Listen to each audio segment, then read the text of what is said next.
Hello, good afternoon. My name is Daniel, and we're here for the final part of our course. And this is going to be focusing on police actions, things where we use all of the vocabulary and grammar and exercises that we've learned so far. And all we want to do is focus on using them effectively for police activities. A lot of this will be preparation for role plays that we will do when I return back to Germany.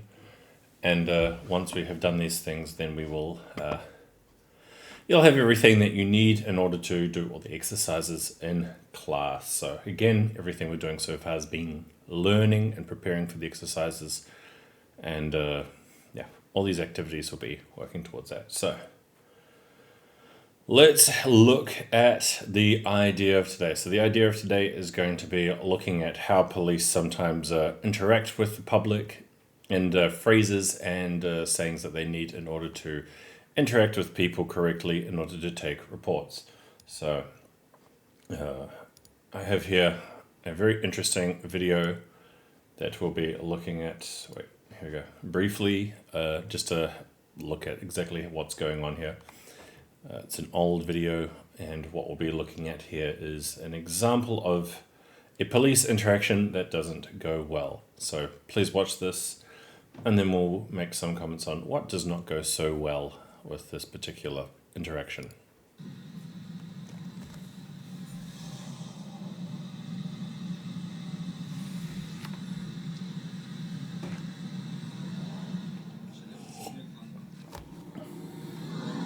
Stopped you for your speed. License, registration, insurance. Sure. It's a rental car. Registration and rental agreement. That's the rental agreement? Where are you from? Germany. Do you know what the speed limit here, Germany boy? I didn't really get it yet.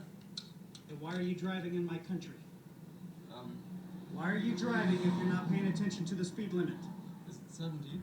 It's 70 miles an hour. Then why are you going 98? I was just following another. Don't follow any other cars. And let me give you a little hint. You weren't following nobody. Okay. I was right in front of you. You were leading the pack. This ain't the Autobahn. You understand that? I got that, sir. You know what happens to nice little boys like you that have to go to jail for reckless driving? Ass to be hurting for a month. Okay, I get what you. I suggest you slow down and do 70, or you will Yeah, get violated. that won't happen again. Yeah. Okay, so let's go over a few things of what was going on in this situation. So let's just say that this police officer could have handled the situation a little bit better. This is probably a once-off interaction. Doesn't necessarily mean that it happens like this all of the time. But the police officer here was very clearly aggravated or annoyed. He reacted poorly in this situation, explaining various things to the people. But he gave clear commands, though, when he was giving instructions. And his voice was very clear as to what was his purpose. Up to about here, everything was fine, and then things started getting a little bit off. What are you doing in my country? Us will be hurting, blah, blah, blah, blah, blah. There's other ways that he could have gone about this particular interaction. Explain to people that America is not like Germany, there is no Autobahn, blah, blah, blah, blah, blah. So, what does this mean? It means that there are phrases that we have, and some of these phrases have lots of words that we need to go over very briefly. So that is what we're going to be looking at right now. Talking about phrases that you would need if you were to give situations like this a talk, and what the words that you need to work with here. And I have this nice little list right here. So, seize, seizure, asking for fingerprints, warrant, file, confiscate, precinct, complaint, and violate. Well, violation. This particular gentleman was used here to talk about this, and we'll go over this in just a second.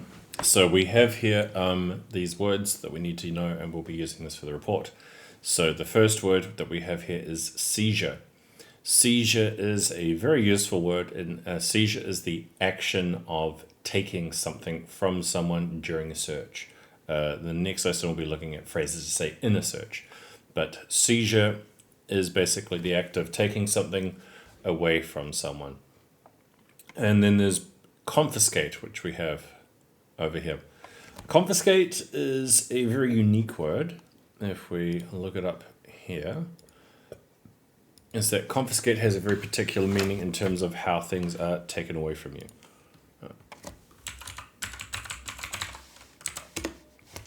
Beschlagnahmen.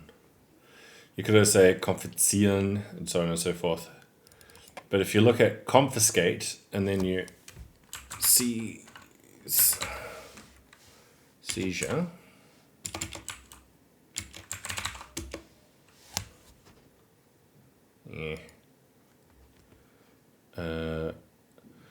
yeah, it also comes here as Beschlagnahmung, which is very, very similar.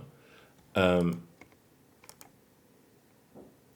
to confiscate in English means to simply take something away from someone for a short time.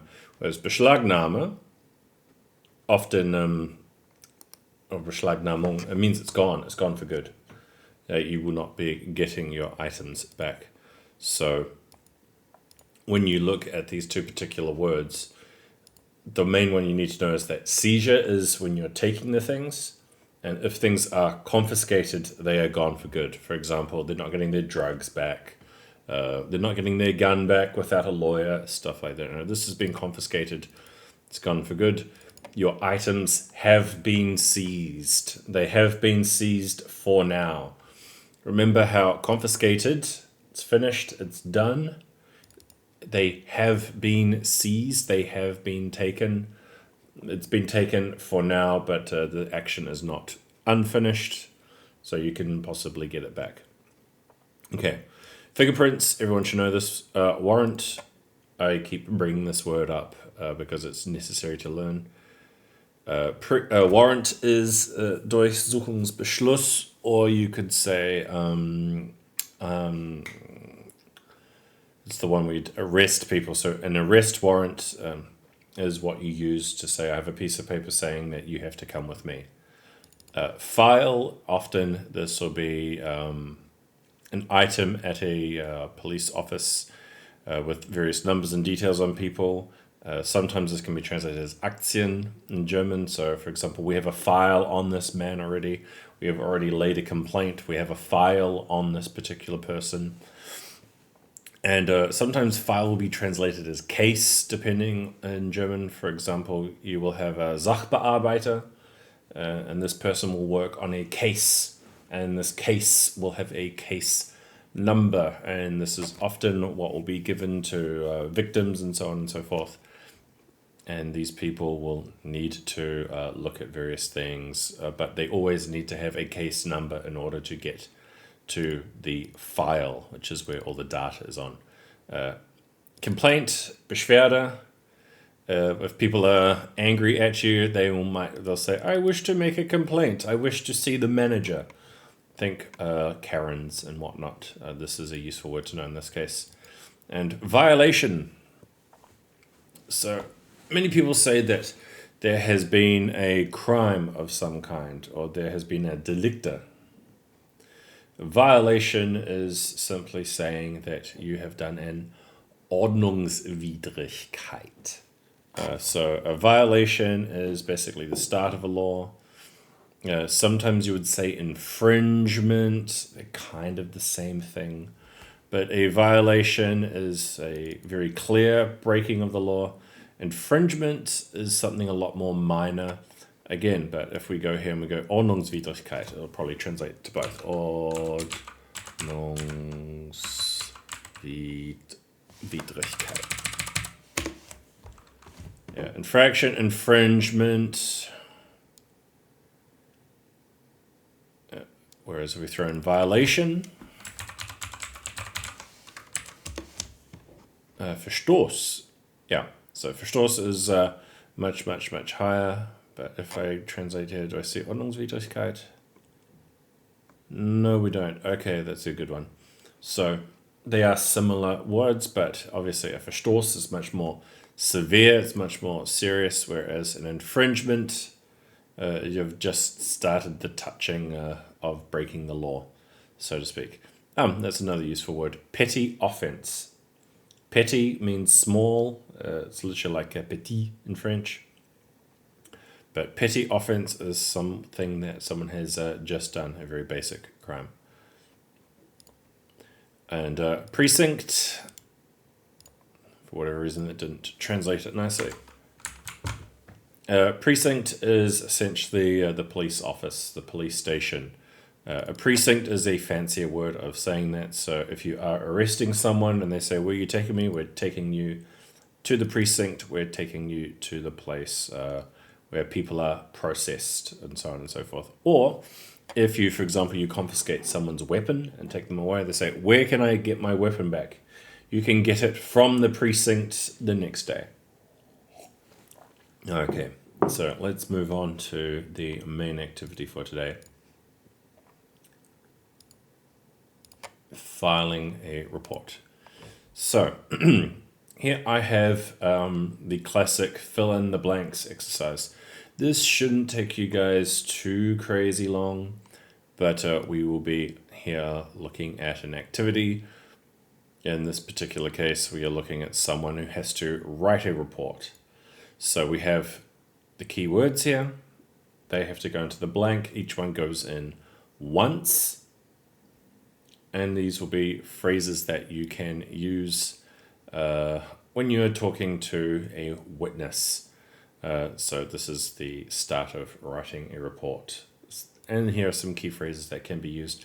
You will need to know these phrases for the role plays that we will be doing in the beginning. So this should take you 4 or 5 minutes tops. So pause the video, do this exercise, and then come back. Okay, quick small change. I just realized for whatever reason it was auto-translated over report. I should actually say record. I don't know why it said that. Okay, so you guys ready for the answers? Here are the answers in 3, 2, 1. Here we go. I figured this would be easier than in previous exercises, just to simply have it written out so you guys can compare your notes. So take a second or two, compare your notes. Here are the correct words. Okay, so let's think of things that need to go into a report, so to speak. So long as people are helpful or cooperative, it's pretty straightforward. But sometimes witnesses can not be helpful.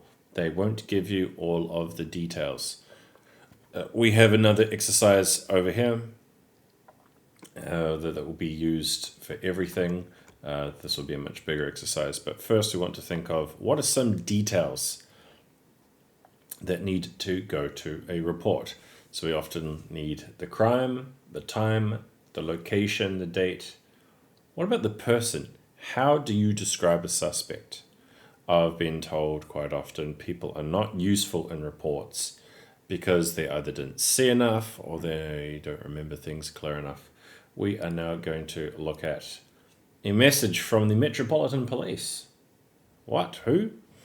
So we are going to watch this video very briefly and understand what is it that are useful details that need to go into a police report, the things that you need to be able to see. So please watch, take notes.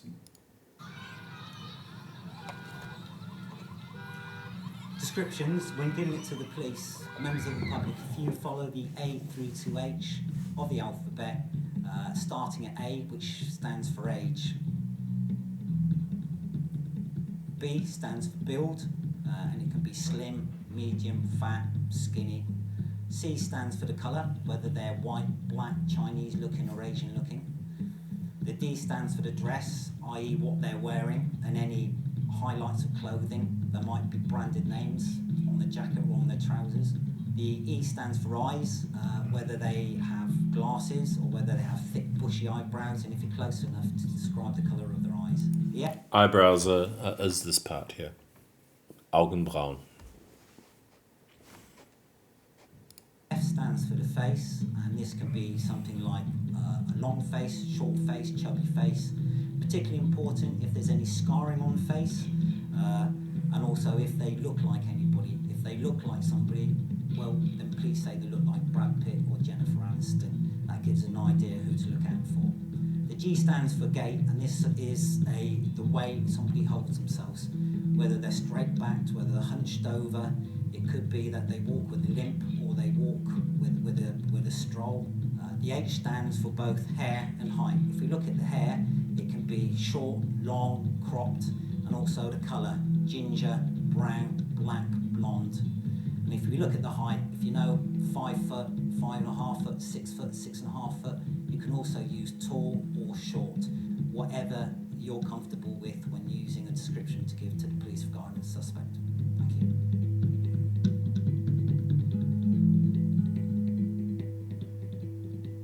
Okay, let's do this really quickly. So we're going to do 2 examples really quickly. First is going to be on me, and then you guys can use this to describe yourself. So, age. How old do you think I am? Don't worry, you won't hurt my ego. Yeah. Build. Build usually means anything between skinny. So let's have a look. Yeah. Yeah, I've seen better days. It is what it is. I'm sure you can figure out different ways to describe me. But there's fat, and then there's muscular fat, then there's skinny fat, then there's everything in between. Colour. I'm white. Dress. How am I dressed? Could be worse. Could be better. Eyes. Not too sure if the camera's showing up, but you can see the eyes clearly enough. I've been told that people with blue eyes are very... So, that should work just fine. Face. Describe it. Long, short, chubby. Do I have any marks? Do I have any distinguishing marks? For example, I have a mole right here on this side. I have a dimple on this side. I have massive marks under my eyes. My son is under 2. I don't get the best sleep in the world. There's plenty of facial marks you can make on that. Gait. You need to see how someone walks. And hair and height here. I still got it. Haven't lost it entirely. And height. Tall enough. I'm about just under 6 foot. So it's 182 centimeters last time I checked. It depends. If I'm wearing thick shoes, then again, a little bit more. Okay, so let's very quickly go through, and I want you guys to think of some people that you know from your class that you can describe, because when I come back, I'll say, please describe a person. You're going to describe them, and then the person will then everyone in the class will be like, I wonder who they're talking about. Who could they talk about? So think of a person that you can describe. Okay. Another option. Take a look at these beautiful gentlemen. This is the Backstreet Boys. Who would you describe here? How would you describe them? Which of these 5 beautiful gentlemen would you describe? Think about it. Age, height, build, face. Oh, this guy's mewing, I'm pretty sure. This was the thing. Everyone did this in the 90s. Everyone did it. Then here's another photo. Jeans jacket. See if I can find it. No.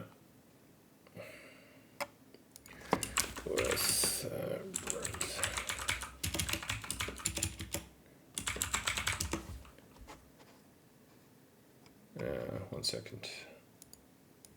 Here we go. So we have this very interesting picture here. Who of these 2 would you describe? How would you describe them? Various details. How would you describe these 2 to the police? Think about it. Pick some people. Pick some celebrities. Have, oh God. Think of some details that you would use. Yeah. Well, what about these girls? Who of these girls would you describe? In which detail? What would you focus on? How would you describe one of these people to the police? Go through that each. Shouldn't take you too long, 2-3 minutes. And then we will see if you can think of some details we can add to the report.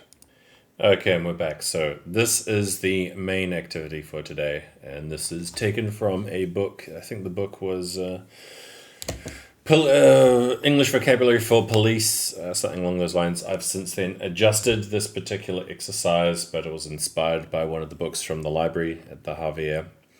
Long story short, you guys will be taking some sentences and matching them up with other ones. So there's going to be, in this text, German sentences. You match the English sentence with the German, and the German sentences with the English. You've done stuff like this 1,000 times. This one shouldn't be too tricky, because what you want to do is look at these phrases, think first, which of these phrases would you use to describe suspects, Verdächtiger, or witnesses, Zeugen? So which of these phrases would you use, first of all, for a witness? So go through these ones. Should take you not too long. And then these ones. Which of these phrases would you use first with witnesses of a crime versus actual suspects? Trunkenheit am Steuer. Okay, that's an interesting one. Okay, so what I want you guys to do is to go through this activity here. So this will all be sent to you guys on Moodle. I'll just pay... Yeah.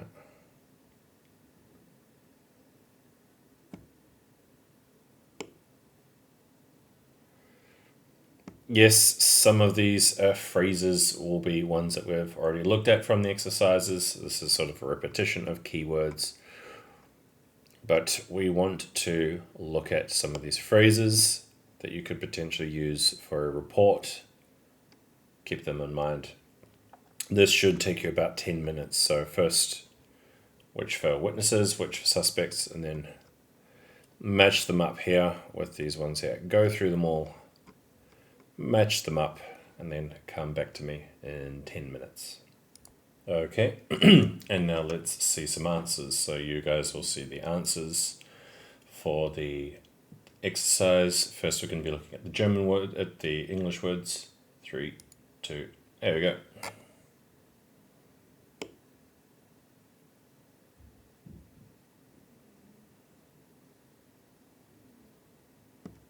There we go. So go through, check your answers, make sure you got them all correct. Shouldn't be too crazy. And then 3, 2, 1. Well,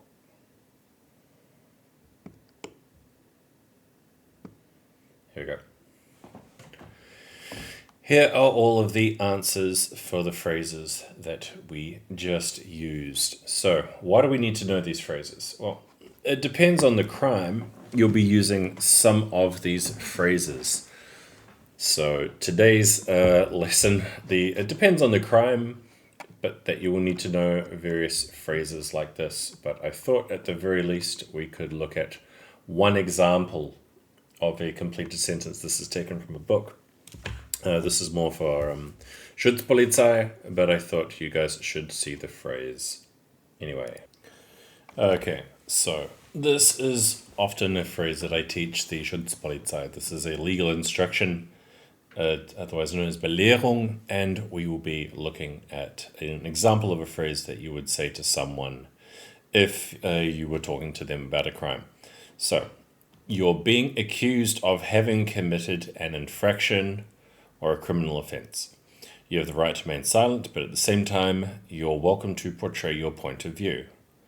The things you say will be written down on the ticket. You will get a letter from the authority in charge of fines, where you will have another chance to explain your point of view. It will take a couple of weeks for the letter to be delivered to you.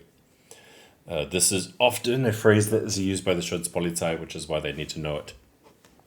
And my knowledge of phrases used by the by other police forces, depending on the crime, what goes on, it varies. It changes a lot. It could look something very similar to this. It could look completely different. I don't know. I'm not an expert in these matters. Hopefully you guys are.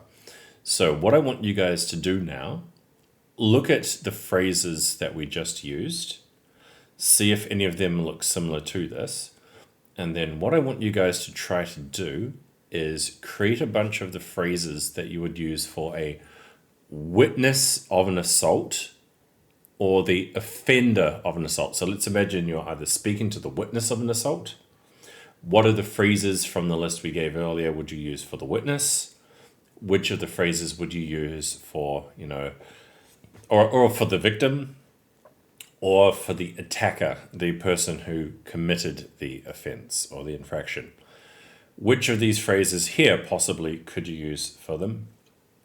And then I would like very much for you guys to work describing, creating something similar to this. Do any of the phrases we have, are they useful for this particular part? Are they useful for this particular phase of it? Another example, someone wrote to me, they wanted 2 examples. Here we go. This is Belehrung bei Verkehrsunfall, which is slightly different. Whenever an accident happens, an infraction or criminal offence is committed, the driving causing the accident might be, and there we go, and is committed. Hey, we've got passives everywhere. Therefore, you don't have to say anything that could be used against you. You have to provide information on your person, your car, and your driving route. In the end, we will determine one of the Perites. Perites is the people involved, or the particular people involved in an accident or in an offence. As the cause of the accident, this person is obligated to inform his own liability insurance within 3 days. Liability insurance, often this is, I forget the phrase for it in German. It's the one that everyone, Haftpflicht, the one that everyone has. These people are the ones that take care of these sorts of damages, and the insurance has to cover it or take care of it. Okay, so either this example or this example hopefully is useful. Please build phrases that you would use for a Belehrung. We will be using this for the role players when we return. So which of these phrases would you use? And then hopefully that should be 45 minutes of activities, depending on how fast you are with these sorts of exercises. So I hope you enjoyed this, and you'll be looking at Belehrung. How does this work? How can we use these phrases more? I'm glad you asked, because that's exactly what we'll be doing in part 2.